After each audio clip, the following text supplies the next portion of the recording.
Let me start by talking about Christmas gifts, okay? Now, I want you to try to finish this sentence for me.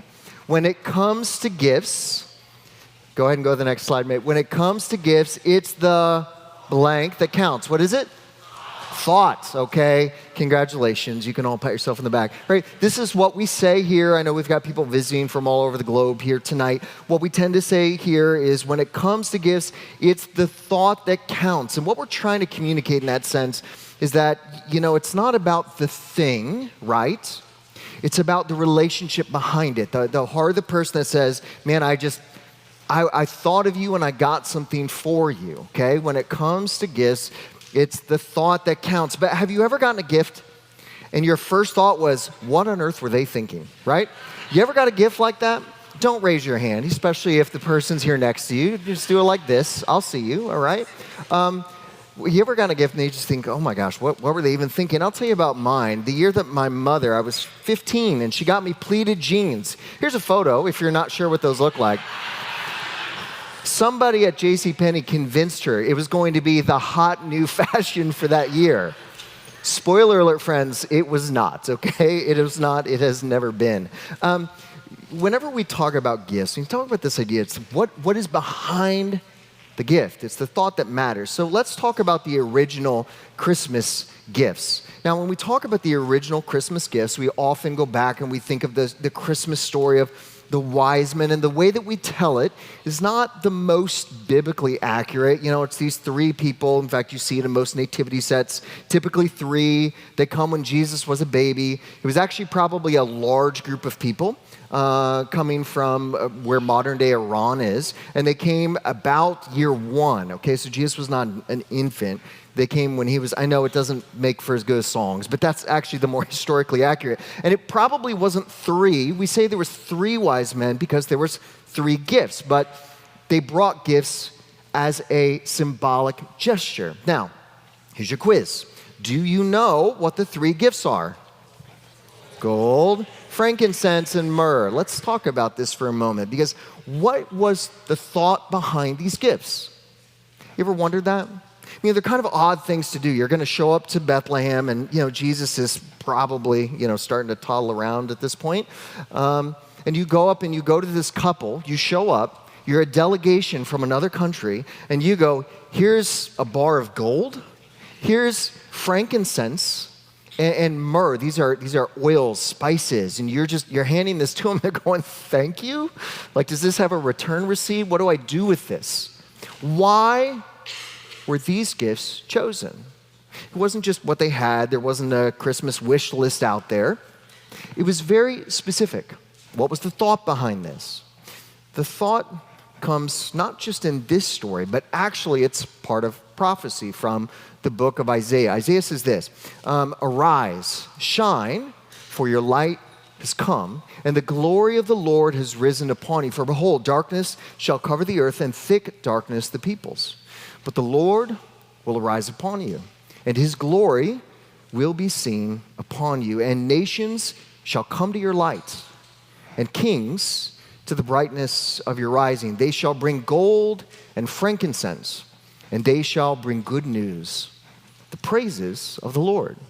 This was actually something that was built in as prophecy, that there was going to be this time where it's like this light that comes to the nations, this light that God is going to bring to the world, and we are going to come, and people will come, and they'll bring gold and frankincense. Now, one is missing from this list, isn't it, right? Let's talk about the thought behind this. Gold. What was the point of gold? These were symbolic gifts that were intended to communicate something. They traveled a long way to give these out. It had deep meaning. The purpose of gold was to acknowledge royalty. In fact, if you remember the story, when they come into town, they say, where is he who is born? King of the Jews.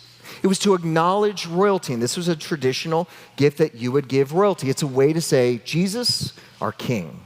That's the purpose of gold. Okay, well, what about frankincense? We're not really even sure, most of us, what that is, right? It was something that was used in religious ceremonies. In fact, this was a very traditional gift. If you were going to come to a temple or something, you would bring frankincense with you. It was to acknowledge gold that Jesus is king, Frankincense was to acknowledge the deity, Jesus, our God. It was used in all sorts of, religious settings and worship. It wasn't something that you just, lit up around the house. It was very specific for a purpose. There was thoughtfulness in this gift. Now, if you remember, Isaiah talks about gold, frankincense. What about myrrh? Myrrh. Okay, I don't know if you've ever seen this meme that goes around this time of year, but here's the meme that goes around. You can go to the next slide here.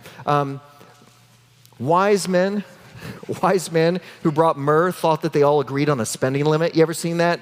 Where they're like, I thought we had a $10 limit here, guys. This guy busts out gold, right? You see this thing flowing around. Actually, myrrh, of all of these things, was by far the most expensive, worth quite a bit more than the gold. You go, well, why? What was so special about myrrh? And kind of what was the thought behind this gift? Well, myrrh is expensive because it is incredibly hard to produce. Here's a photo of what some of the process actually looks like. Myrrh you can think of it like an oil. Myrrh was something that had incredible medicinal properties to it. If you mixed it with certain things, it almost had a strong effect on how you would think. You would put it in wounds, it would bring about healing, but most of the time it was actually used as a part of the burial process. And what they would do is they would go to this tree. They still do this today, by the way. You can see how it's done. They actually cut wounds into the tree. And what the tree does is it produces a type of sap, a way to cover and heal the wounds. And they let that harden, and they break it off, and they make it down into an oil for all these healing properties. It was incredibly laborious, labor intensive.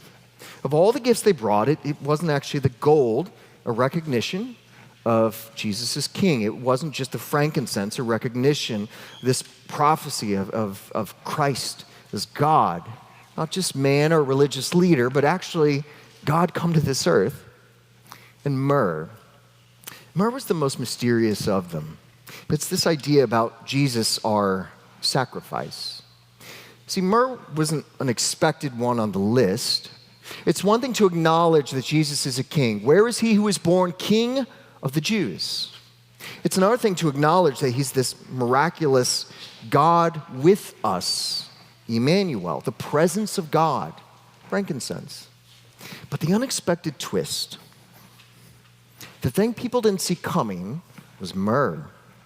That actually this king, this God, is going to come to this earth, but it's not going to come to rule and to reign and, kick out Rome and do whatever else they were imagining at the time, but that actually God had a plan to bring his son to die.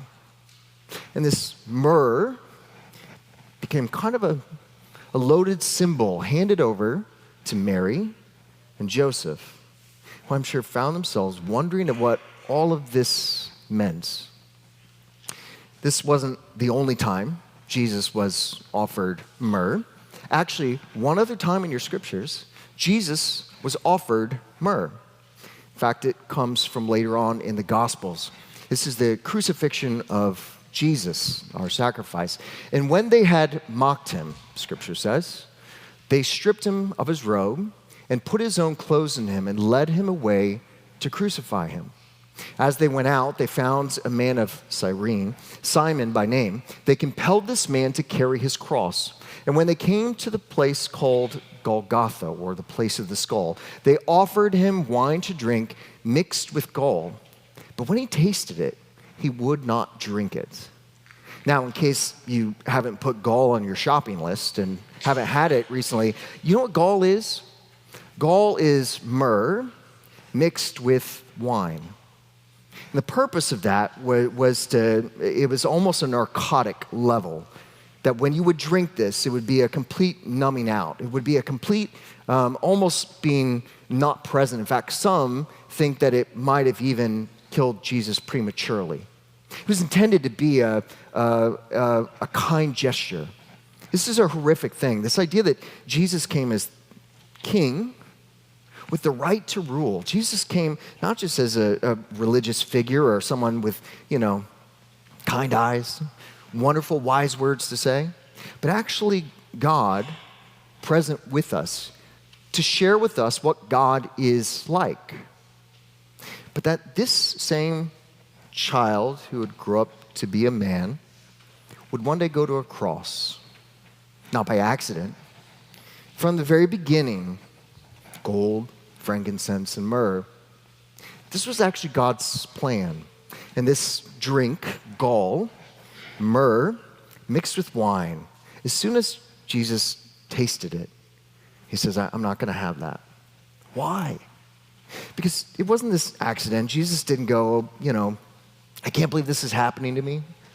It was part of God's plan, and what Jesus came was to live this perfect, sinless life, to be obedient to God and do everything, get everything right that we get wrong, and yet still pay the price for our sin as a sacrifice to God, so that myself, all those here today, can have peace with God through the sacrifice of Jesus Christ. He refuses to be numbed out. He refuses to check out and actually says, I'm here to walk this hard and lonely path so that this whole world may experience salvation. This truer reality of God with us. Isaiah 53 says it this way, surely he has borne our griefs and carried our sorrows, yet we esteemed him stricken, smitten by God, and afflicted. But he was pierced for our transgressions. He was crushed for our iniquities. Upon him was the chastisement that brought us peace. And with his wounds, we are healed. All we like sheep have gone astray. We have turned, everyone, to his own way. And the Lord has laid upon him the iniquity of us all. So, let's end where we began. When it comes to gifts, it's the thought that counts. I want you to know this biblical story is so rich with this plan that God has enacted. The Bible says that the Lamb was slain before the foundation of the world. This was God's plan A to bring about redemption.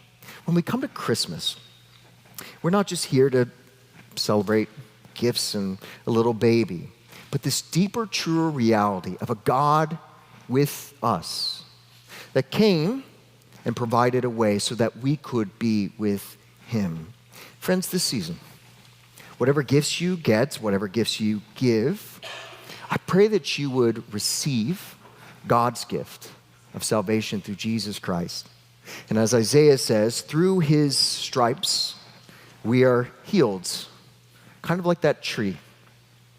You can go to the next slide, Mary. Kind of like that tree that brings about healing through its own injury. May you receive God's gift through Jesus Christ this Christmas, my friends. As the ushers come up, I want to explain to you a little bit about what we're about to do next in the service, okay? What we do here is we come together in this place and we try to settle down a little bit in our hearts to prepare for this deep reflection on this incredible thing that God has done for us through Jesus. And part of how we do that here is through the lighting of candles. Now, each week of Advent, we have been lighting candles, the center candle being the Christ candle. Our ushers will take that light and pass it down to each and every row where we will pass it to another. And it's kind of a way to share this idea, that this light that we receive from Jesus, friends, we have the opportunity to share it with one another. So let me just give you one word of advice, okay? If you have the lit candle, keep it up and down. The unlit candle tips to light, all right? Otherwise, you're going to get a bunch of wax on yourself, and that's not fun, all right? Today, on this Christmas Eve, I pray that you would experience the light of Christ in your life, and that light would spill out to the many people who sit beside us, the people who live in this city and in this world. May you experience that today.